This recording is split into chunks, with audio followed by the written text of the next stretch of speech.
विलंब हो रहा था इसलिए भगवान ने लाइट ऑफ कर दिया जिससे कि उनका दीपदान कार्यक्रम पहले हो, उसके बाद फिर क्लास। तो क्लास का समय हुआ तो लाइट आ गई।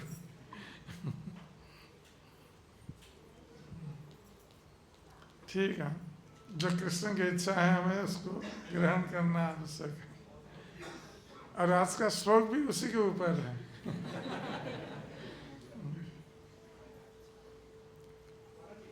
तो ये जो श्लोक आज का है कि है? श्लोक और एक बार पढ़ेंगे। अच्छा, ये श्रीमद् भागवत के 10वें स्कंद 14 अध्याय श्लोक नंबर 8 है। ततेऽनुकम्पं सुसमीक्ष्यमाण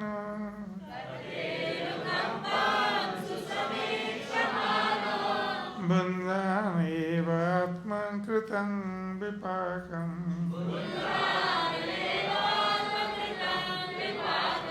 हृद्भागवपभेर्विदधन् नमस्ते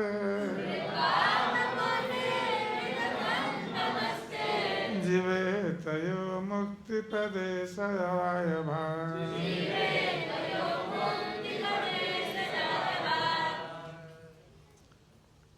तो इस श्लोक में ब्रह्मा जी भगवान कृष्ण की स्तुति करते हुए कह रहे हैं कि कौन सा व्यक्ति मुक्ति पद का अधिकारी बनता है, उसका क्या लक्षण है।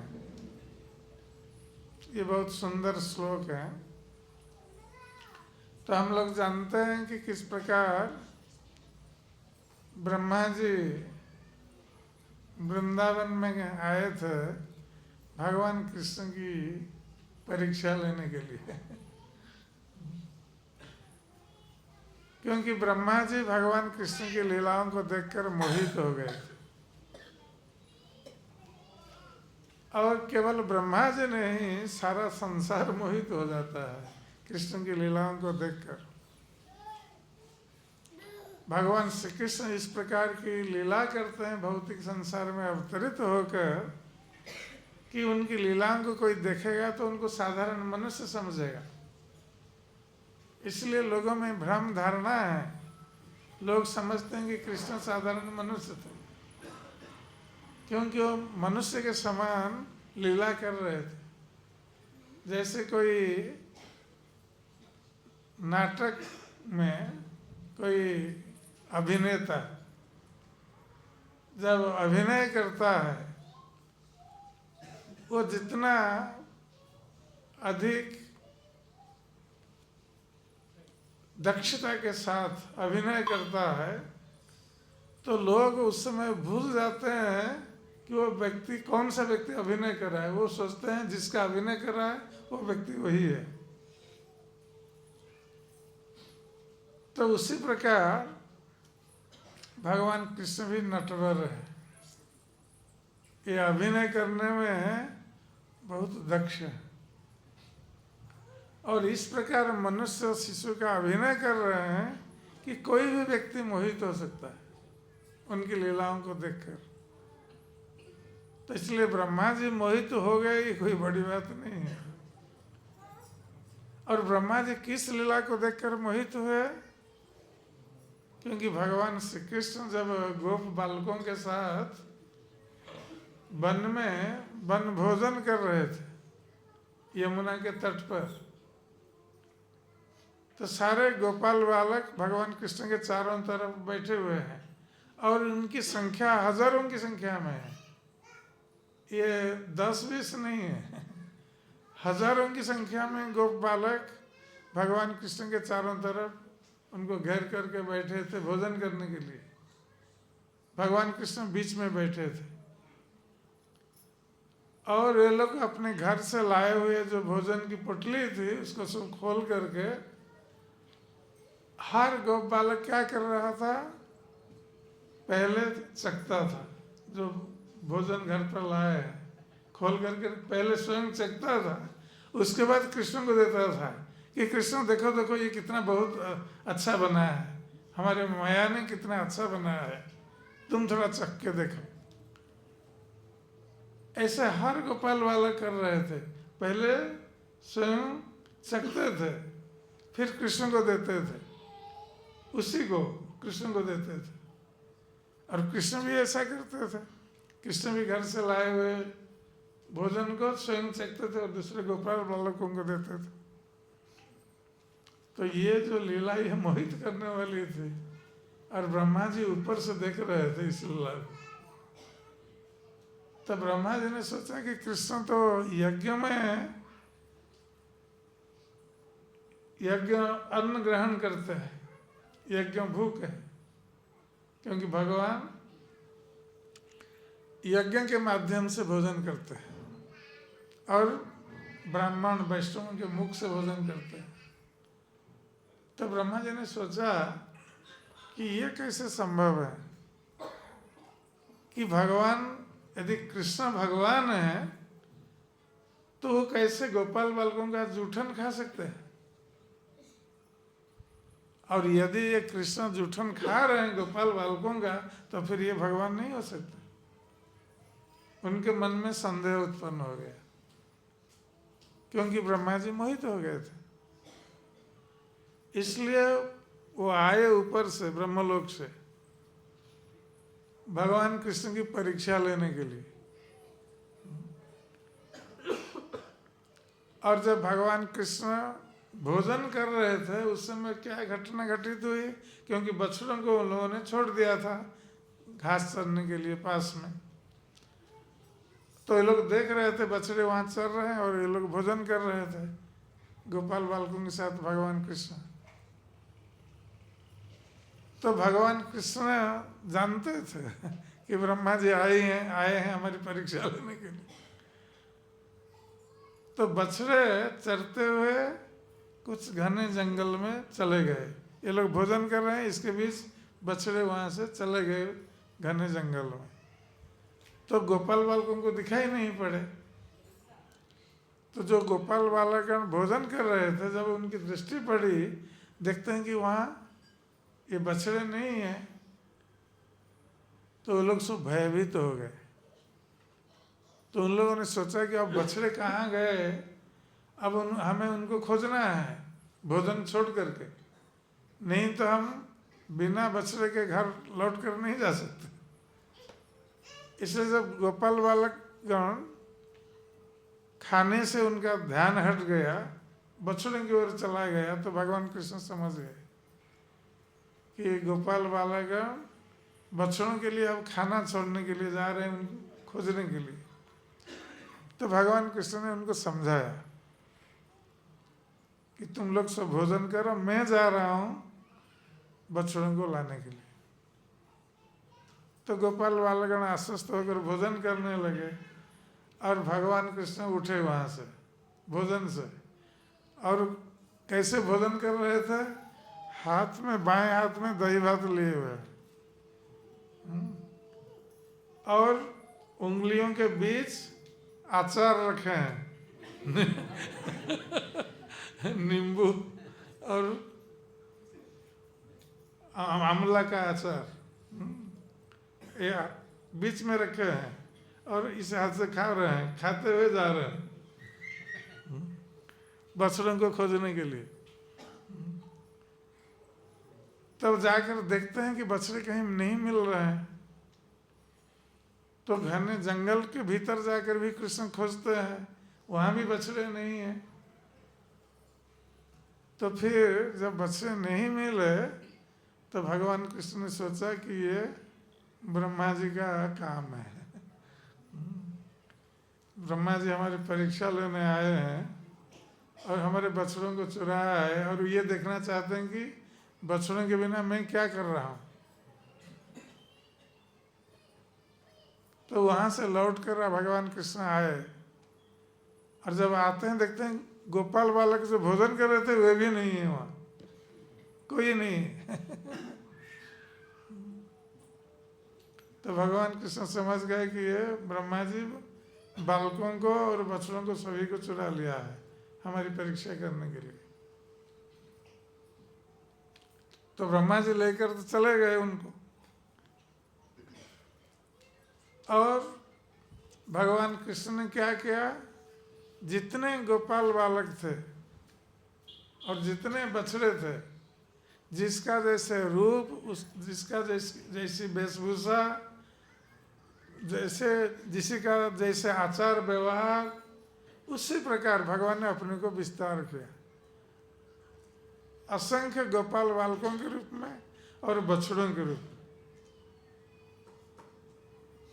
और उस प्रकार वो आए, उस दिन ब्रज में लौट आए शाम को, और ब्रह्मा जी उनको तो ले गए हैं। जब शाम को ब्रज में आए लौट करके बछड़ों को लेकर और गोपाल बालकों के साथ, तो जो गोपाल बालकों की माताएं हैं, ऐसे तो माताओं का अपने पुत्रों के प्रति प्रेम होता ही है, किंतु उस दिन माताओं का कुछ अधिक प्रेम उमड़ पड़ा अपने पुत्रों के प्रति,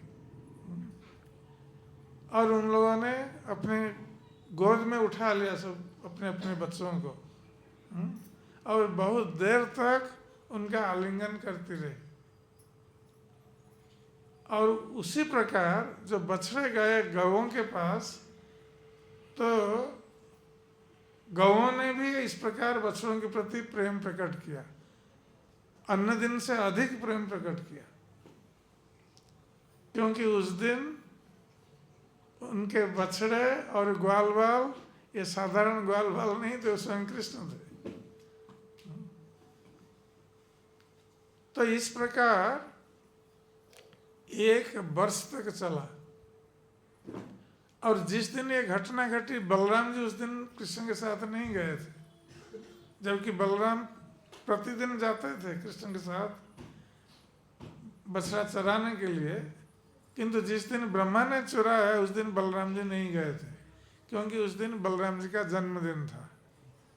तो माता रोहिणी ने उनको रोक लिया था घर पर, इसलिए बलराम जी को पता नहीं था ये सब घटना घटित हुई है। और इस प्रकार एक वर्ष तक चला। तो एक वर्ष से कुछ 5-7 दिन पहले एक दिन भगवान कृष्ण गोपाल बालकों के साथ बछड़ों को लेकर गोवर्धन के पास गए हैं बछड़ा चराने के लिए, और गोपगण ये सब गौओं को लेकर गोवर्धन पर्वत के ऊपर चरा रहे थे। तो जब भगवान कृष्ण बछड़ों को लेकर गोपाल बालकों के साथ पहुंचे गोवर्धन पर्वत के निकट, तो जो गौएं चर रही थी गोवर्धन पर्वत के ऊपर, जैसे ही उन्होंने देखा अपने अपने बछड़ों को, तो अपना घास चरना छोड़ करके गौएं जोर जोर से पर्वत के ऊपर दौड़ने लगी बछड़ों के पास। और जो गोपगण थे वो गौओं को रोकना चाह रहे थे, रोक नहीं पा रहे थे, उनके पीछे पीछे दौड़ रहे थे लोग। और ये लोग मन में बहुत क्रोधित हो रहे थे गौओं के प्रति, और विशेष रूप से अपने बालकों के प्रति, गोपाल बालकों के प्रति। ये लोग सोच रहे थे कि ये लोग क्यों बच्चों को लेकर यहाँ आए, इसलिए गौएं दौड़ रही। तो गोपाल बालकों के प्रति क्रोधित हो रहे थे और गौओं के प्रति क्रोधित हो रहे थे। इस प्रकार पीछे पीछे भागते हुए आए। जब गौओं ने अपने बछड़ों को देखा तो तुरंत उनके पास जाकर अपने अपने, जबकि तब तक गौओं का छोटा बछड़ा भी था, ये सब बड़े हो गए थे ये बछड़े, तो छोटे बछड़ों के प्रति उनका अधिक प्रेम होना स्वाभाविक है, किंतु उनको छोड़कर गौएं ये बड़े बछड़े जो हैं उनको जाकर चाटने लगे और उनको दूध पिलाने लगे। और जो गोपगण गए थे गौओं के पीछे क्रोधित होकर,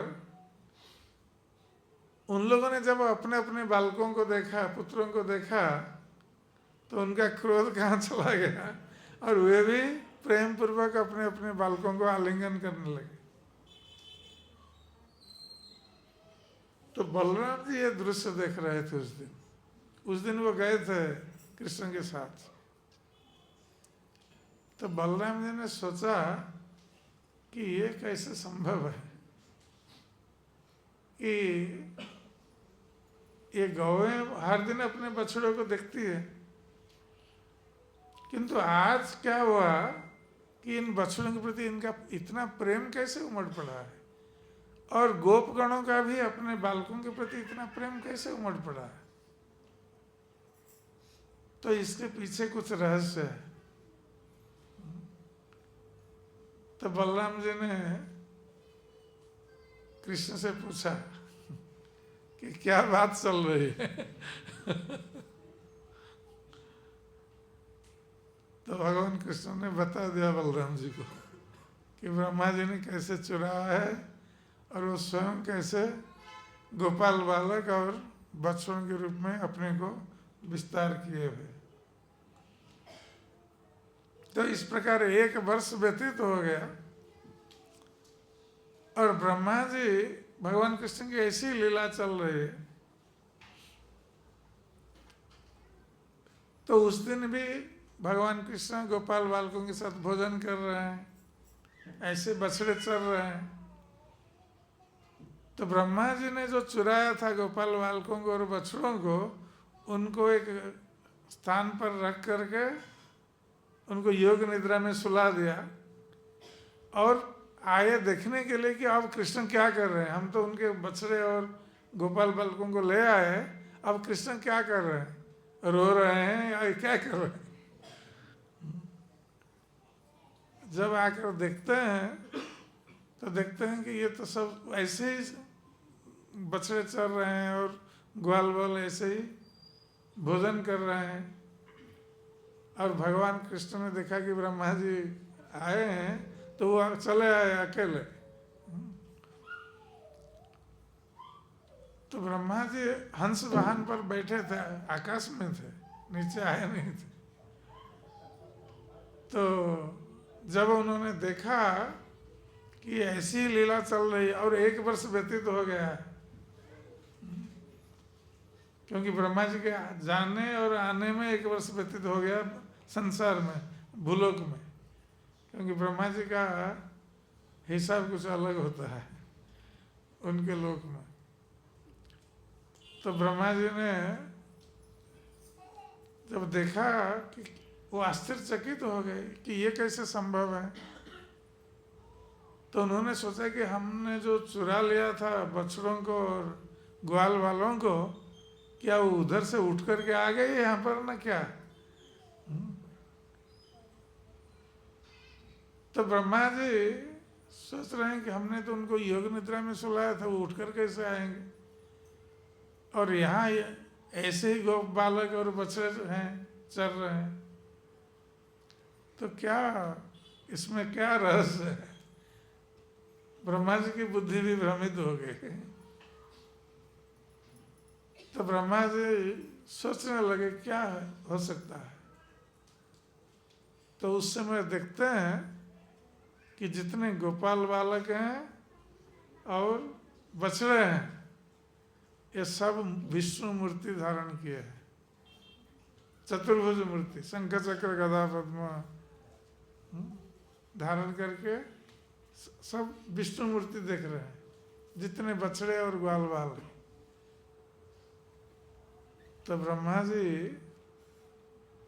को पता चल गया कि ये जो गोपाल बालक और बछड़े हैं, तो भगवान ने इनको अपने को विस्तार किया है इतने गोपाल बालक और बछड़ों के रूप में। हम आए थे इनकी परीक्षा लेने के लिए और इनके गाय बछड़ों को और ग्वाल बालों को चुराया था, ये देखने के लिए कि कृष्ण क्या करते हैं, ये सचमुच भगवान है या साधारण गोपाल बालक है।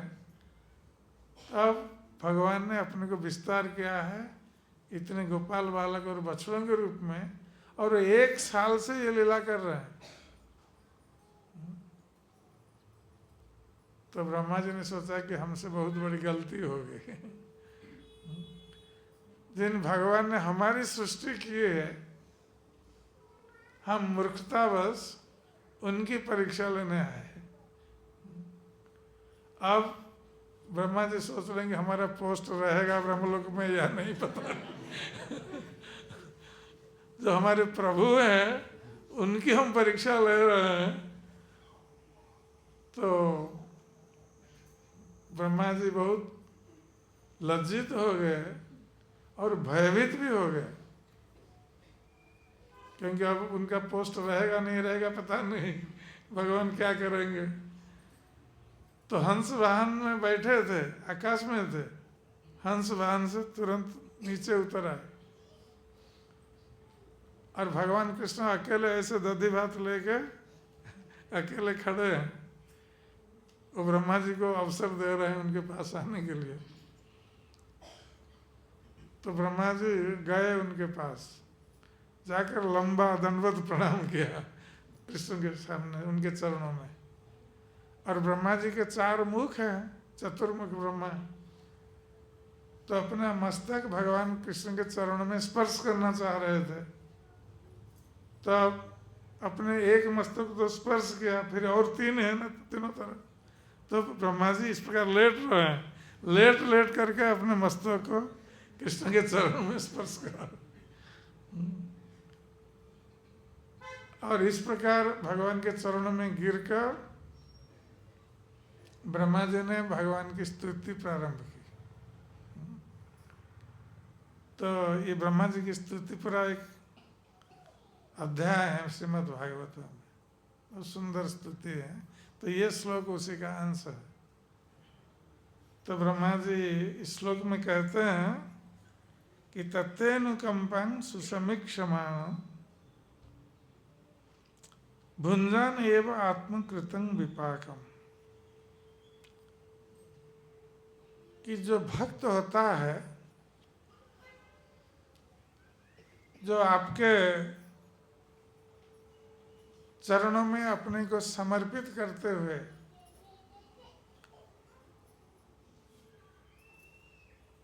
शरीर और मन,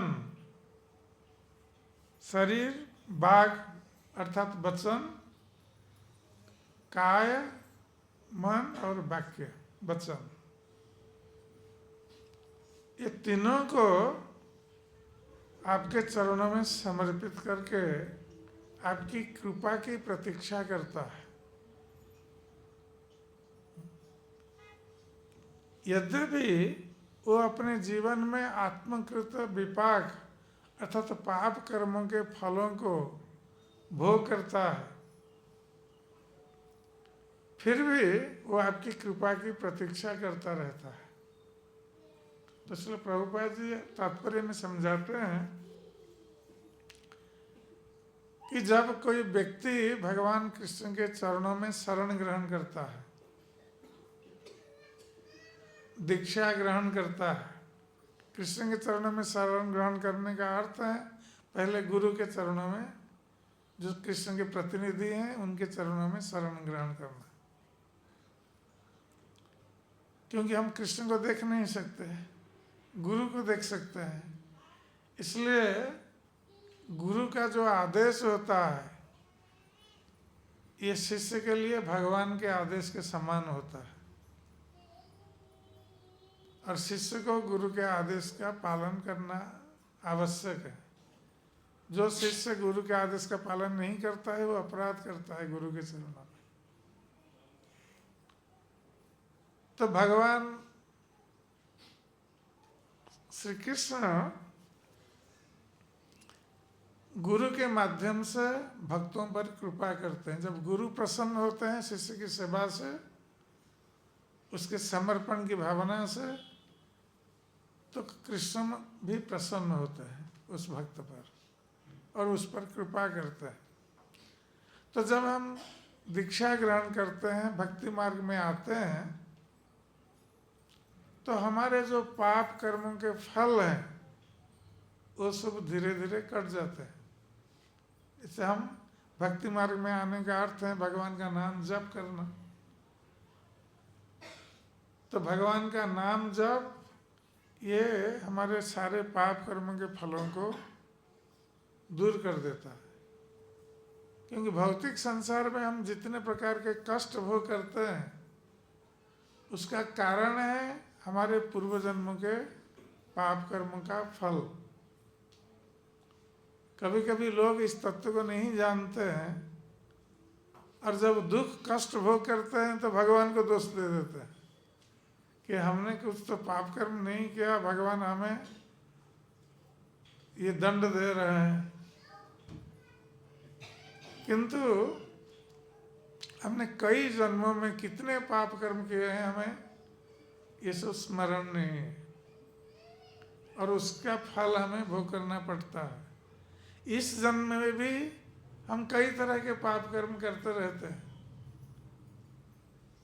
तो हर पाप कर्म का फल हमें अवश्य भोग करना पड़ेगा और वो दुख कष्ट के रूप में आएगा। किंतु जब हम भगवान कृष्ण की शरण में जाते हैं, क्योंकि भगवत गीता में भगवान कृष्ण कहते हैं सर्वधर्मान परित्यज्य मां एकं शरणं व्रज अहं त्वां सर्व पापेभ्यो मोक्षयिष्यामि मा शुचः। तो भगवान कहते हैं कि सारे धर्मों को त्याग करके केवल मेरी शरण में आओ, यही एकमात्र धर्म है।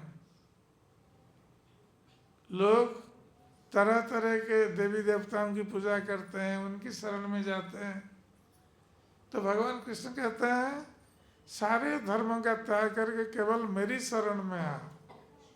और भगवान कृष्ण की शरण में जाने से क्या लाभ है हमारा? तो भगवान कृष्ण कहते हैं अहं त्वं सर्व पापेभ्यो मोक्षयिष्यामि।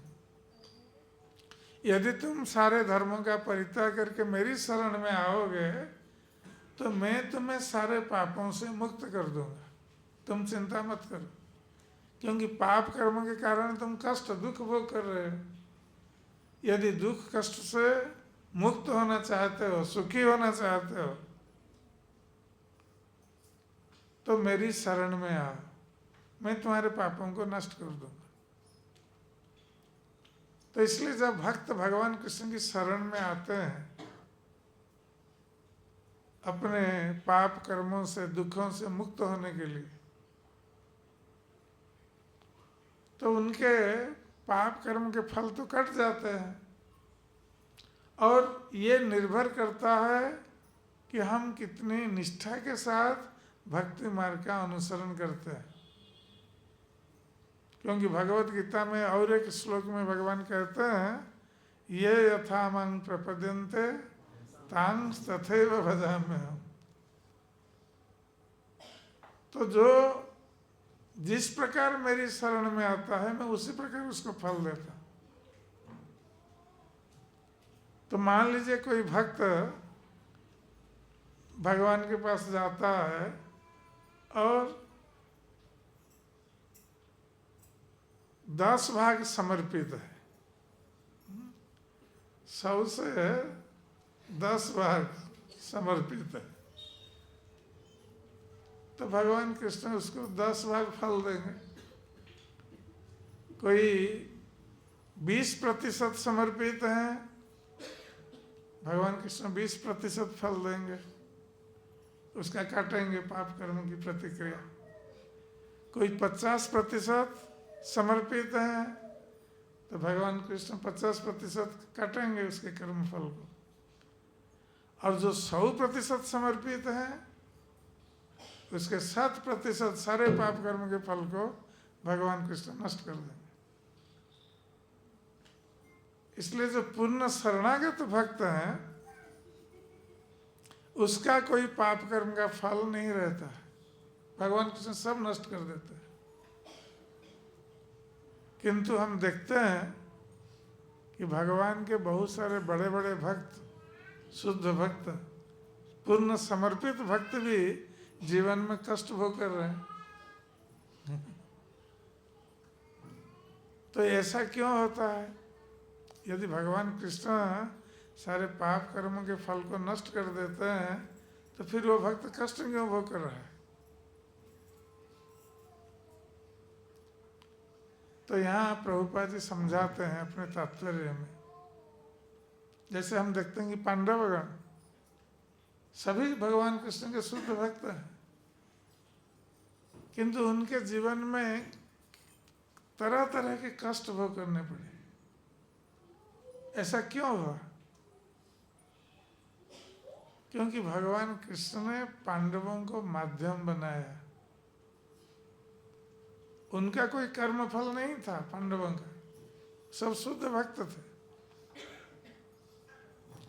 किंतु पांडवों के माध्यम से जगत को शिक्षा देने के लिए भगवान ने उनको व्यवहार किया, जगत को सिखाया। देखो पांडवगण मेरे शुद्ध भक्त हैं, किंतु शुद्ध भक्त होते हुए भी जो कष्ट सहन कर रहे हैं, उस स्थिति में दूसरा कोई लोग व्यक्ति होता क्या करता? वो भक्ति छोड़ देता, कृष्ण को छोड़ देता, सोचता है कि कृष्ण की भक्ति करने से क्या लाभ, इतना कष्ट भोग करना पड़ रहा है। किंतु पांडवगण इतने सारे कष्ट भोग करने के बाद भी कृष्ण को उन लोगों ने त्याग नहीं किया। हर स्थिति में वो कृष्ण पर निर्भरशील रहे, उनकी कृपा पर निर्भरशील रहे। उन लोगों ने ये आदर्श प्रस्तुत किया संसार में भक्त के रूप में। तो उन लोगों ने सोचा यदि यही कृष्ण की इच्छा है कि हम दुख भोग करेंगे और कृष्ण इससे प्रसन्न है, तो हम दुख भोग करने के लिए प्रस्तुत हैं। यही पूर्ण शरणागत भक्त की इच्छा या उसका व्यवहार। तो पांडवों ने इसलिए कभी कृष्ण का त्याग नहीं किया, इतना कष्ट भोग करने के बाद भी। तो भगवान कृष्ण उनके माध्यम से सारे जगत को सिखा रहे हैं कि उनकी भक्ति करने के बाद भी यदि कोई कष्ट आए तो ये समझना चाहिए कि वो कृष्ण की इच्छा से ही वो कष्ट आ रहा है, इसके पीछे कृष्ण का कुछ उद्देश्य है। और विशेष रूप से सभी तो पांडव नहीं बन सकते, पांडवों जैसा शुद्ध भक्त।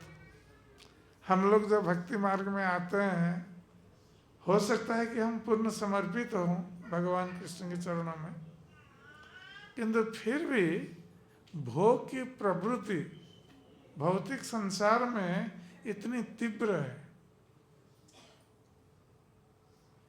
कि हम भोग से दूर रहने पर भी भोग की प्रवृत्ति हृदय में बनी रहती है। और इस भोग प्रवृत्ति के कारण ही हम इस भौतिक संसार में आते हैं, बार बार जन्म ग्रहण करते हैं और कष्ट भोग करते हैं, क्योंकि भगवान कृष्ण को भूलकर हम संसार को भोग करना चाह रहे हैं। इसलिए भगवान कृष्ण ने भौतिक संसार की रचना की और हम लोगों को यहीं भेजा कि जाओ देखो, तुम लोग मुझे भूलकर भोग करना चाहते हो, भौतिक भोग, जाकर संसार में देखो भोग कर सकते हो नहीं, कर सकते हो नहीं, देखो अपना स्वयं देखो। और भगवान ने संसार को इस प्रकार बनाया कि यहाँ कोई भोग नहीं कर सकता। ये दुखालय अशाश्वत, ये दुख का घर है और अनित्य। यहाँ हम कितना भी प्रयास करें, हम यहाँ सुख भोग नहीं कर सकते। और जब कभी भी थोड़ा बहुत सुख आता है, उसके पीछे अनंत दुख पीछे पीछे लगा रहता है। तो जितना हम सुख प्राप्त करते हैं, दुख उससे कई गुना अधिक। यही संसार है। इसलिए जो शुद्ध भक्त होता है, उसके मन में शुद्ध भक्त होने से पहले भगवान के प्रति समर्पित है, किंतु मन में भोग की प्रवृत्ति है, जिसके कारण वो शुद्ध भक्त नहीं बन सकता। तो भगवान क्या करते हैं, उसको जानबूझकर कष्ट में डालते हैं। और जब व्यक्ति कष्ट में रहेगा, पड़ेगा, तो उसमें जो थोड़ी बहुत भोग की प्रवृत्ति रही होगी वो भी चला जाएगा और वो पूर्ण कृष्ण के प्रति समर्पित हो जाएगा। इसलिए भगवान कभी कभी भक्त को कष्ट देते हैं, ये दंड स्वरूप उसकी भोग की प्रवृत्ति को पूर्ण रूप से निर्मूल करने के लिए, जिससे कि वो पूर्ण रूप से उनके प्रति समर्पित हो और उनके पास आए वो भक्त। इसलिए भगवान कृष्ण जो भी करते हैं, जो भगवान का समर्पित भक्त होता है, वो कभी भगवान को दोष नहीं देता। वो इस प्रकार ग्रहण करता है कि ठीक है, ये भगवान कृष्ण की इच्छा है, हम इसको ग्रहण करेंगे। तो काय, मन और वचन से वो कृष्ण के प्रति हर समय समर्पित रहता है, उसमें कोई परिवर्तन नहीं होता है, चाहे वो कितना भी दुख क्यों भोग न करे। तो ऐसे भक्त वो मुक्ति का अधिकारी बनता है। यहाँ दायभाग शब्द का प्रयोग किया गया है, जैसे किसी का पुत्र है तो पिता की संपत्ति का अधिकारी पुत्र होता है।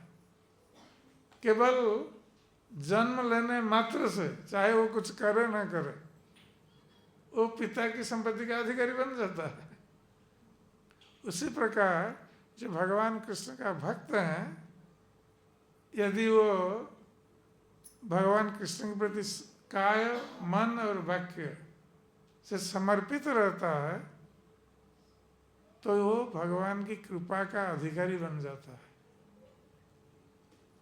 और मुक्ति पद का पथिक बन जाता है, भौतिक संसार के दुखों से सदा के लिए मुक्त हो जाता है।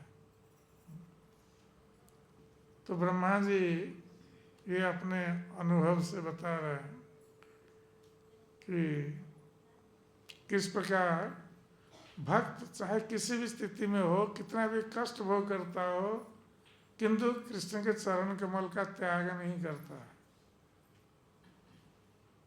तो वही भक्त मुक्ति का अधिकारी बनता है, भगवत धाम जाने का अधिकारी बनता है। तो यही इस श्लोक का तात्पर्य यहाँ पर है, जो ब्रह्मा जी हमें शिक्षा दे रहे हैं अपने अनुभव से। तो हम यहीं विश्राम देते हैं भगवान की कथा का। अब समय भी हो चुका है और कुछ प्रोग्राम भी हैं। प्रश्न है? हाँ।